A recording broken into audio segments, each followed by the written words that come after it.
Hi everyone, let's talk about Karuba. And this is a really fun, example of the simultaneous play where everybody gets the same thing. It's the same in Avenue and Limes, which I think I heard somewhere isn't pronounced Limes. But anyway, I remember it as Limes, where everybody gets the same thing. One person has shuffled their deck or their tiles, and then you read it out, and everybody does the same thing. And it's a really good one.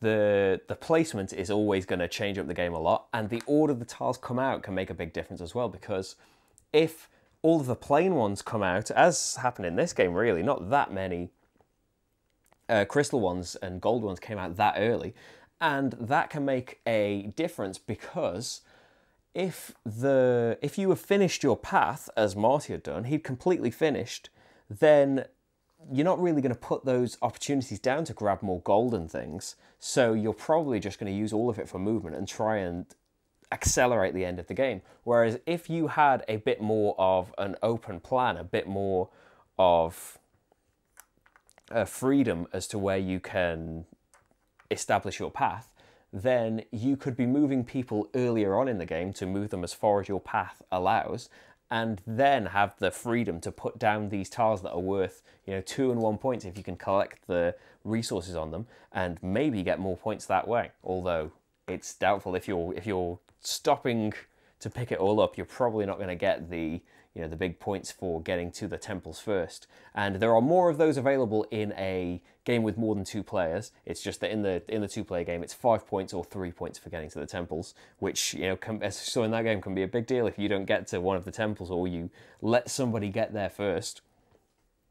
It's a really fun game, really quick game, very simple to teach, and yeah, it's just great all around really. I think that a thing for us was it's just really preference that I think I raved about Avenue after Essen, and still really enjoying Avenue, and we really like Limes.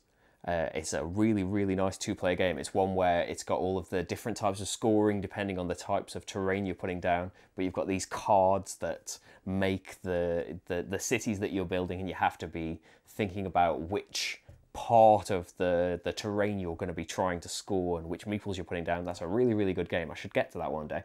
But yeah, Karuba is a really good example. So that's Karuba. It's very fun. It's incredibly fast playing, especially with 2 players. And although everybody plays simultaneously in a multiplayer game, so it shouldn't really take much longer unless someone's really taking ages to make a decision. It's very family friendly. I can see this being played. It's from Harbour. It's part of their step-up games, like Adventureland was one. But really enjoy this. And plus, the rhythm of the word Karuba makes me think of the song Informer, Karuba. But that could just be me. But I think it's part of the magic of the game that it makes you think of 90s songs.